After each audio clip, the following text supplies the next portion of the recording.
RSS नौकान षड्यंत्र तेहना video रे पर्दा फासका जहां रे दो पूरा ठौका सही बड़ाई नामक कना दो आरएसएस ओकालका आदिवासी को बय बयते खतमेट कोय आरएसएस बाय मेने आदो आपिया जाहिर बोंगा बगी पे आरएसएस बाय मेने आदो आपिया परब पुनई बगी पे एंते रे हो बय बयते ओकालकाय खतमेट बना तेहना भिडियो रे पूरा बो सब रकावका और नो पूरा वीडियो पे नेला तबे नंग पे बड़ाई दाड़े आदो ओकालकारे आबो भीतिर रे हिंदुजिम बोलो कना हिंदुआ विचारधारा ओकालकारे आबो भीतिर रे बोलो कना नोआ सनामा पे बड़ाई दाड़े आपे पे नेला काट गया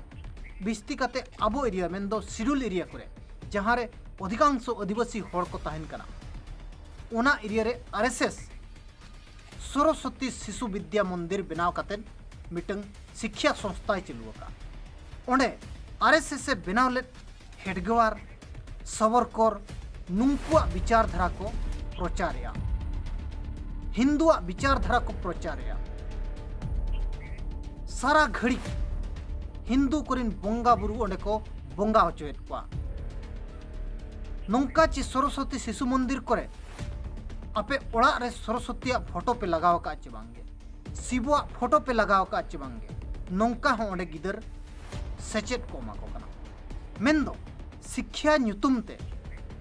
आक्वा बहोरे हिंदू को विचारधारा को समाया और मिटंग हिंदूरिन सैनिक को बनाए को जहां लका आपे पे नेलका ख्रिस्टियन को मिशनरी को आक्वा मिटंग शिक्षा संस्था मेना ओंडे केवल जीसुआ कथा के को चर्चाया साउते शिक्षा को माको गया एंतरे हो जीसुआ कथा को चर्चा और गिद्र नौका को बनाव को दो उनको परवर्ती समय रे ख्रिस्टियन खन बिल्कुल अलको सामा दरकार पड़ा खन ख्रिस्टियन धर्म लगी जीवन हको एमा एग्जैक्टली नोंडे हो उनका के सरस्वती शिशु विद्या मंदिर रे नुआ को कमी करा नुआ गे तेहन बो एक्सपोज का दो ओका लका नुकु को कमी कना और चेद लका आबो को परिवर्तन बना आबो को खतमेट बना तेहना वीडियो रे बूटा सही बो सब रखा बका वीडियो जिलिंग हुई दाड़िया मेनखान आपे नेहर तहन कना वीडियो मुचाद धाबी नेल पे तबे नांग पे ठिका दाड़िया तो असल जिनिस चेद कना और नुआ खाली साधारण कथा दो बांग कना मिटंग गहिर ते इदिर नंग कथा कना और चिंता रे नंग कथा हो कना दो ओकालका आबो एरिया रे हेज कते आदिवासी एरिया रे हेज कते आदिवासी गिद्रा को शिक्षा न्युतुम ते चेलका को परिवर्तन को नो वीडियो रे बो बड़ा दाड़िया देलाबन तो बांगड़ी कते नो पूरा वीडियो बो नेला अच्छा सुनील गमके नोआ बड़ाई सनालिया अबिठेन खन नोआ जहां सरस्वती शिशु मंदिर नंग कथा और नोआ माने नोआ मा मांग आबो एरिया रे उना बाय नेलो कान था नो सरस्वती शिशु मंदिर नितों बिस्ती कते आबो एरिया रे नेलो कना और आबोरिन गिद्रा को गे नोडे को सेन कते को पढ़ाव कना हैं चे नोआ चेद उनका मेना नोआ नंग इतिहास चेद नोआ जो शिक्षा संस्था मिटंग आबो समांग रे तिंगु आकना तिंगु रखाबो कना नोआ नंग इतिहास चेद मेना का नोआ नंग बुटा सही मलंग गलमराव गे हमरे बड़ाई सनलिया नोआ नंग चेद ताई इतिहास मेना अडी अडी सरहा रमेश गमके आदो नोआ जो नितो बन नेलेआ आबो इलाका करे आबो लोकल करे ब्लॉक करे नोआ सरस्वती शिशु मंदिर जहाना स्कूल को खुले कना दपटांग शिक्षा अनुष्ठान कना और नोआ शिक्षा अनुष्ठान दो नुकु दो गिद्रन हा एजुकेशन को एमाव कना नितो आधुनिक शिक्षा को एमाव कना जतो शिक्षा जहां लेका स्कूल रे गिद्र को ओलोक कना सिलेबस शिक्षा को एमाव कना आदो नुकुआ इतिहास दो नोआ कना जे नुकुआ जहां अनुष्ठान कना नोआ दो आरएसएस सा मिटंग उइंग कना हला आरएसएस बन बढ़ाई गया राष्ट्रीय स्वयं सेवक नुकु 1925 रे नोआ को छटियर लिया तो नुकुआ मिटांग उइंग कना और नुकुआ इतिहास दो हुयुक कना अडी माने मांग करे खन 1950 जेतले स्वाधीन 1948 करे खन नुकु जहां आरएसएस रिन प्रधान को ताहिया जहां लेका नितो मोहन भागवत मेना उनजो दो नुई जहां आरएसएस ना प्रतिष्ठा लिया उनी हेडगेवार परे खन एमएस गोलवलकर नुकु को उना टाइम रे 1948 मसिया रे मिटांग गीता स्कूल को एहब लिया हाने यूपी करे खन गीता स्कूल जेतले 1948 रे नुकु तालारे बेन लेत को ओना परे आर को चालू लेत गया बुझे चे एटा ᱧᱩᱛᱩᱢ ᱛᱮ स्कूल ओंडे खन जते बड़े 1977 80 मसिया रे बीजेपी प्राइम मिनिस्टर हेजना बीजेपी जॉनसन उनजो ताया नितो मा बीजेपी मेना तो उनजो नोआ चेतान रे अडी सप्तो कमी के स्कूल खुले रे आर ओना उनजो चेका के को नुकु एनसीईआरटी नितो जहां मेना नितो जहां चे गोटा पड़ा बुही को छापाय आर जतो स्कूल रिन गिदरे ओना सिलेबस को जहां डिजाइन सिलेबस को बुही को डिजाइन ले तो उनको सला नुकु कनेक्शन को दहो चो किया और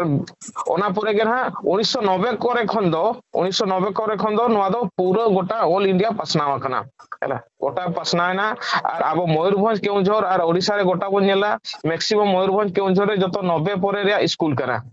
नितो पाखा पाखी बन नेला नोडे ऑल इंडिया रे माने पाखा पाखी 50 लाख आसपास स्टूडेंट मेना को मुझे 50 लाख और 12-13 हजार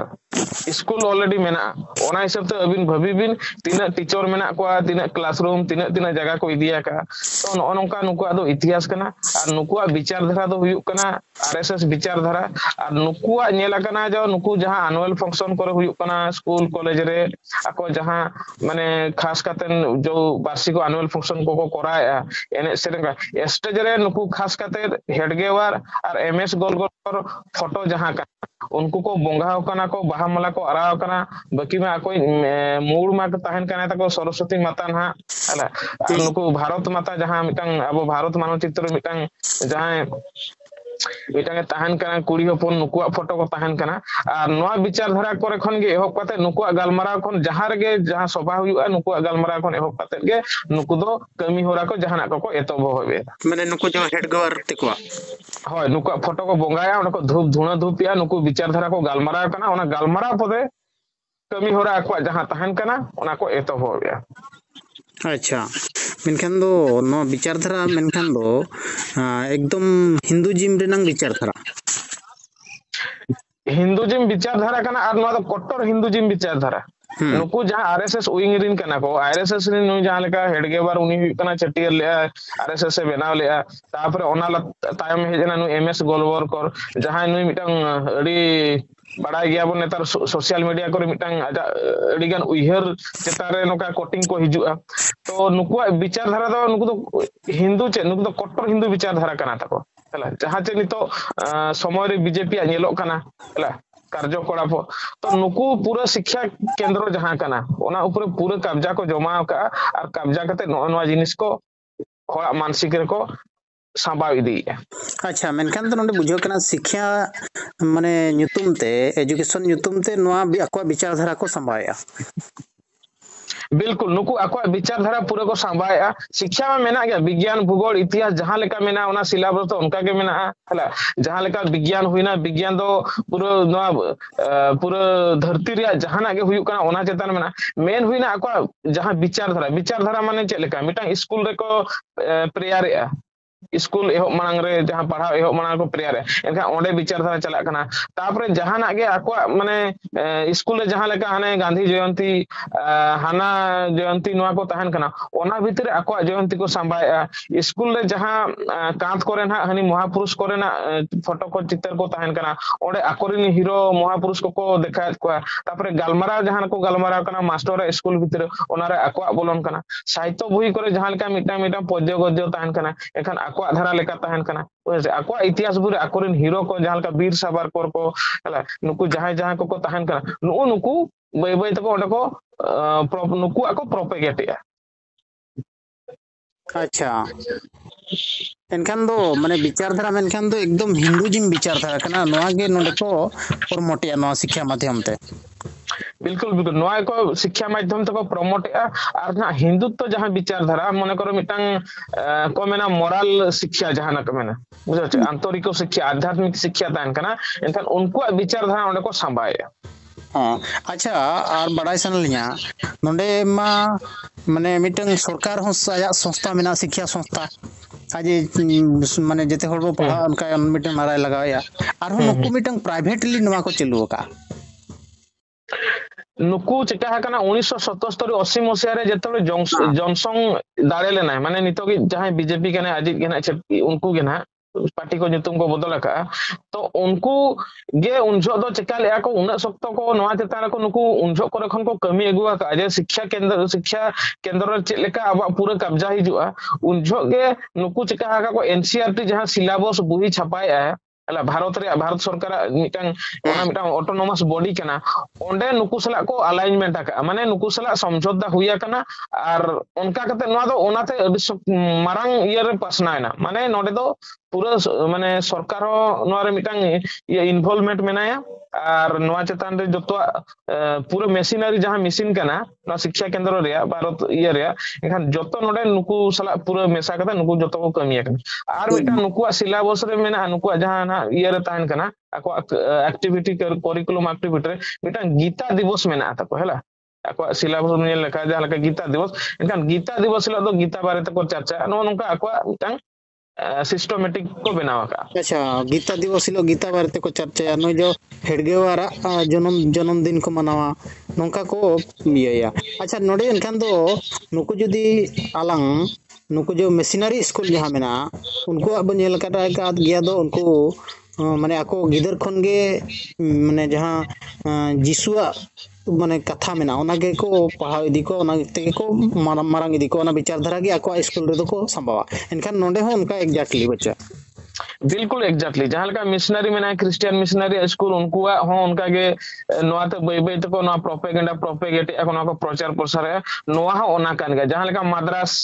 जहां को मद्रासी बन मेन ना मदरसा बन मेन नुकु हो जहां लका मुसला विचारधारा ओडे को संभाय मिटंग धार्मिक विचारधारा नोआ हो नुकु हो नोआ कना और नोआ दो नितो तो अड्डी हाई को लेवल रे मेना माने अड्डी सकतो और खास करते नोआ रे नितो नुकु खास टारगेट और पैसे को लगाया जहां रे रिमोट एरिया जहां लका रिमोट एरिया रे अब आदिवासी बन तायन कना हैला और पूरा जोरसोर को लगाओ का आदिवासी हिंदू करण रे पूरा मेसा लगे पूरा जोरसोर नुकु काफी वेबसाइट हो मेना पोर्टल मेना अब सेन करते को नेल दाड़े नुकु आरएसएस विंगा जहां विद्या भारती ताहेना एकल विद्यालय ताहेना वनवासी कल्याण आश्रम ताहेना नोआ को बन नेला जते नुकु हिस्ट्री बन स्टडीया पूरा बन नेला नुकु पूरा आदिवासी एरिया रे नुकु पूरा माने कैप्चराइजेशन रे नुकु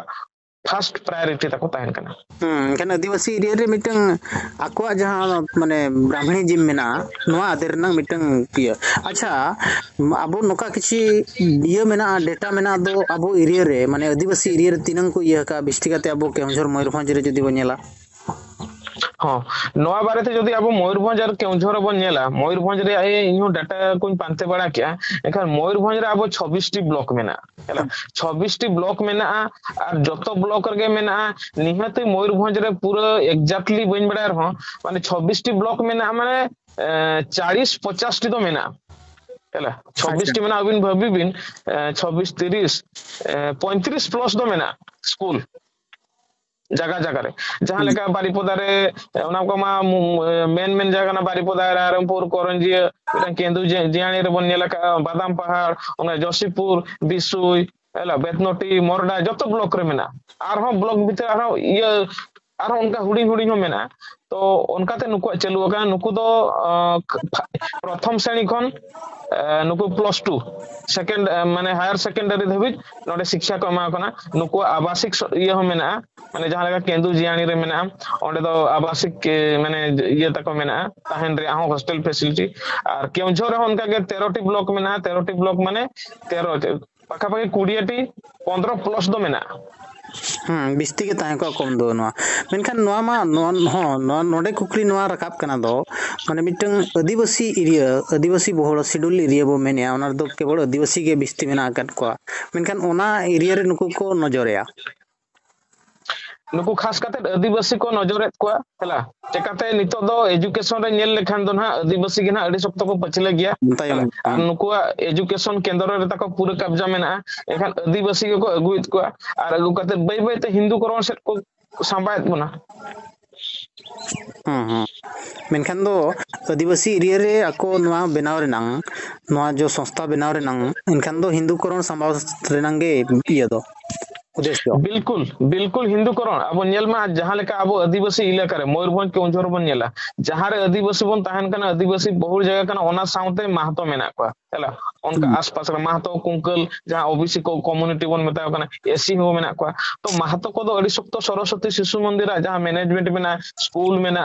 ताको बाखान ओले टीचर मेना को अडिगान मैनेजमेंट खास करते महतो को बोलवा कना अडी जहां लेका मयूरभंज रे एग्जांपल बन नेल खान दो खास करते महतो ओंडे को मास्टर मास्टरानी कना गुरुजी गुरु माहा कना को नुकु को मेना को आर नुकुआ यूनिफॉर्म दो ओने ना ये कुर्ता को हरोगेआ आर नुकु ना टीचर को आर मैडम को दो ओने ना पूर्ण साड़ी आर आरा परले का तो नुकु ना आइडेंटिटी कना यूनिफॉर्म आइडेंटिटी कना आर नुकु नोका को नोआ माध्यम ते शिक्षा माध्यम ते नोआ मिटांग ताको चलुआ कना एनखान मा नोआ अड़ी गहिर रेनांग कथा कना हेंसे मिटंग आदिवासी एरिया रे हेज कते आदिवासी गिद्रा को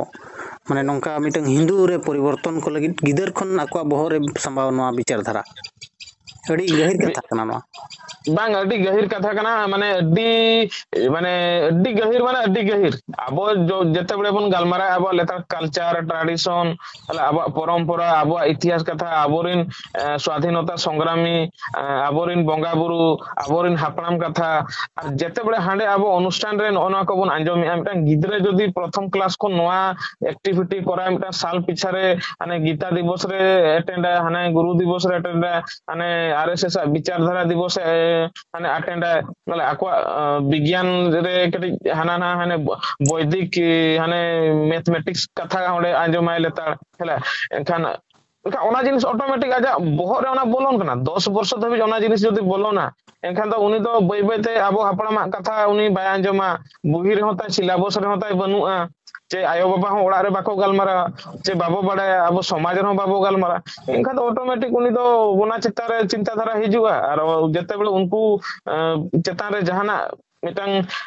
आलोचना केंद्र हिजुआ बखान जहाना हठात उनी कथा आंजमा एनखा तो ऑटोमेटिक उनी ओना रे रिएक्शन एमा बिल्कुल एनखान दो नोडे माने अड़ी मारंग चिंता रनंग कथा नोआ आबो लगी दो माने मिटंग आबो भितरी आबो एरिया रे हेज कते सरस्वती शिशु मंदिर ᱧᱩᱛᱩᱢ ᱛᱮ आबोरेन गिद्रे को माने ब्रेन वासेट को और आको जहां विचारधारा हिंदुआ विचारधारा ओना को संभाव को कना नोआ ठौक गया अनकन नोआ ठकु अबिन नेल बिन मिटा मयूरभंज केस स्टोरी तलान जदी लान नेला अब मयूरभंज रे नेल बिन अबिन मिटा ना मने करे 40 टी मेना सरस्वती शिशु मंदिर ओंडे गिदरे को बोलन कना नते 21 टी मेना हाने ब्रह्मकुमारी आलें गालमाराला ब्रह्मकुमारी सेंटर मेना नते नेल बिन अबिन पंचायत रे हिंदू मंदिर पेरेज एना दिन के बंगा बुरु होयु कना नेल बिन एनखान मिटांग गिदरे खन जदि आजा समाज रे शिक्षा बाय न्यामा आजा इतिहास कथा बाय बडाय दाड़े आकोरिन जहां इतिहास रे हीरो कना को उनको बारे ते चेन बाय बडाय दाड़े उनका उनी बेरे दन खान के जहां से चला मंदिर रे नेल उनी चलाना स्कूल ओना गे नेल आरो मारायन खान दाना ब्रह्म कुमार रे बोलो ना एनखान भबे बिन आबो शेड्यूल एरिया रे उनी यार चे माने चाराता मेना उनी माने नवा जिनिस बडाय रे और उनी चे चाराता मेना हाँ एनखान दो नोआ जदी नोंका चला नोंका के हुई दिया गिदर को माने आको बहरे नोआ को संभाव इदिया मेनखान आबो संस्कृति परंपरा जहां आइडेंटिटी मेना आदिवासी उपरुम जहां मेना नोआ चेतन रे तो जोरदार प्रभाव हिजुआ ना फ्यूचर रे दो ऑलरेडी प्रभाव न्यूर चाबा है कना किछि अजानत रे हुजु कना और बडाय कते रो ऑलरेडी नोआ दो बोलो चाबा है कना समाज रे हुई दाड़ा सांताल रे तो ना नोआ रे माने ये तो कम नो गया प्रभाव किछि माने एटा करे खन किंतु एटा को तो नोआ रे तो पूरा को ये चाबा है कना प्रभावित चाबा है कना नोआ दो आको बेस लेका को बडाया और आबो हबन बडाय गया चेकाते नितो ना बई बईते नोआ रे प्रभाव और नेलो कना नोआ राजनीतिक रे हो नेलो कना नोआ राजनीतिक दृष्टि रे हो नेलो कना और नोआ सामाजिक रे हो नेलो कना हला सांस्कृतिक ये नेल बिन अबिन मिटांग जिनिस ऑब्जर्वेशन बिन अब समाज रे सामाजिक ते हो नेलो कना राजनीतिक ते हो नेलो कना होड़ा जो गपाल मारा हुयु कना बिन सोशल मीडिया थ्रो ते हो बिन नेल दाड़े तो ना को ऑलरेडी नेलो कना खाली अब ओना सला कनेक्ट अच्छा नोआ सला नोआ नोका हकनते नोआ रे नोआ हिजु कना अच्छा माने एग्जांपल लेकाते जदि लांग मेना ओकालकान प्रभाव न्यूरु आबो माने आइडेंटिटी चेतन रे अब आइडेंटिटी चेतन रे दो नोंका न्यूरु नेल बिन नितो अब मेना अब आदिवासी मिटांग कल्चर हुयु कना एडी यूनिक जिनिस कना तो कल्चर मिटांग एने सेरेन मिटांग कम्युनिटी अलग अलग मेना ओना दो चलुआ ओना दो बाय मालटोआ और मांग से चलुआ है तापरे चिकाते अब आदिवासी अब आइडेंटिटी बाको खत्मा मिशनारी वाला बाको खत्मा अबिन ईसाई बना कचा लुगड़ी को हरगे दंग लागणे लेका को एने नुकु हिंदू बाको खत्मा और जहर बंगा जो को बन करा इदिया बाको खत्म दाड़े उना दो बाई इदिया कथा हुना ओंडे बै बै तको सांबा गापा मने करो गोसाणी मिटांग अतुरे मेना गोसाणी बै बै ते ओना सड़ीम दो हाने मंदिर स्ट्रक्चर है ओने जहां गोसाणे रे जहां मेना ओना जिनिस को बै बै ते ओंडे फोटो आका अच्छे है बुझाचे तो नोका मिटा स्लो पॉइजन को खड़ी दिया अच्छा एनखान नो दम जिलिन लंबा प्रोसेस कना लंबा प्रोसेस कना और बिल्कुल नुकु जहां मिशनरी कना को ईसाई मिशनरी नुकु लेका को कमिया कथा हुना नोडे चेका कना नेल बिन नुकु जहां को हिंदू करोनेत बोना नुकु कथा हुना एनखान नुकु अब जाहिर बंगा रे बाको विरोधेत बोना और नाते नोआ एने सेरेन अब जहां लेका लागणे तहन कना दंग तहन उनका के हुई कना अब बापला सिस्टम खन इनके धरा के तहन कना एनखान दो ओनाते अब ओडे बाबू ठीके जोंगा जे नुकु सला अब सांताल खन को अलगेत बोना और नुकु अब हिंदू करोन सेट को पूरे हनको बाबले लेका दिकु लेका को इदी ओना दो बाई हिजुआ कथा हुना गपा जदी अब इलाका रे एटा को मेना को उनको सला तापाम ओचो भेपेंदे ओचो तीनजो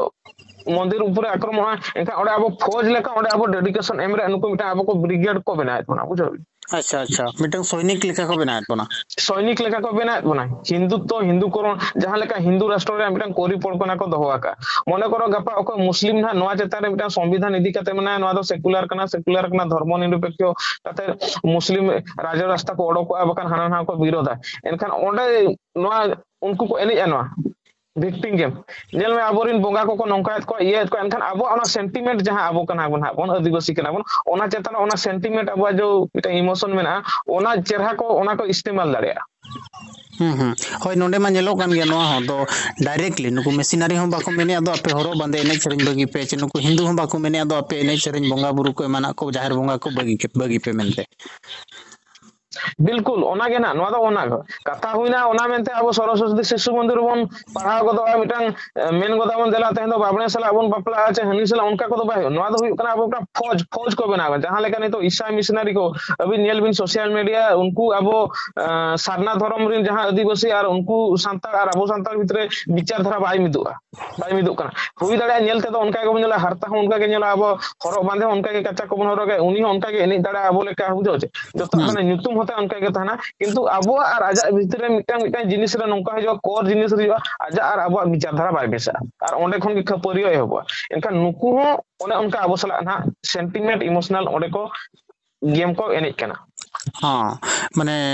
मना मा बाको मनायत बना जाहिर बोंगा बगी पे मेनते बय बयते आको कथा अब चेतन रे को ला देखा कना बिल्कुल हाँ आको विचारधारा अच्छा नोआ मा अडी गहिर माने चिंता रनंग कथा कना माने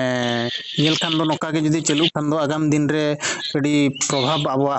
माने उपरुम चेतन रे हिजुआ अच्छा नोआ इदी कते चेत बिन मेना आबिन माने चेत लेकन कथा बिन दोहया समाज रिन होर जाय नेलिया होर कोठन नोआ मिटांग अडी मेन लेखान दो अडी लार्ज स्केल रे कथा कना आदो नोआ के समाज रे जतो हर बन उहिरा बन विचार बन जे नोआ जिनिस को चेलेका आबो समाज संस्कृति परंपरा और खास करते आबोरेन हीरो जहां कना को सिद्धू कन्हू तिलका माझी बिरसा मुंडा सोनाराम सोरेन गुरु गंके पंडित रघुनाथ मुर्मू विचारधारा रे आबो ओड़ा खन गिदरा को नोआ बारेते बन माने निंदा सिंगल दाका जम जो करे नोआ को गालमारा दरकार बय बय त नोआ जिनिस रे डिस्कशन दरकार और नोआ जे गप्पा तेहन बन बड़ा के गप्पा के इया नोंकान जिनिस दो बांग कना नोआ तो मिटांग संघर्ष प्रोसेस कना बुझाचे और नोआ चेतान रे आबो कम से कम समाज रे नोआ चेतान रे विचार दरकार कना गप्पल मारा दरकार कना नोआ जिनिस को गलत दरकार कना नोआ करे खन ओका लका बो बंचाव दो दाड़िया माने बंचाव दो ताहे दाड़िया बंचाव दो दाड़िया अब नोआ चेतान रे आबो बन विचार दाड़िया अडी अडी सरहाव गमके ओक्तो बिन एम किया अडी अडी सरहाव जोहार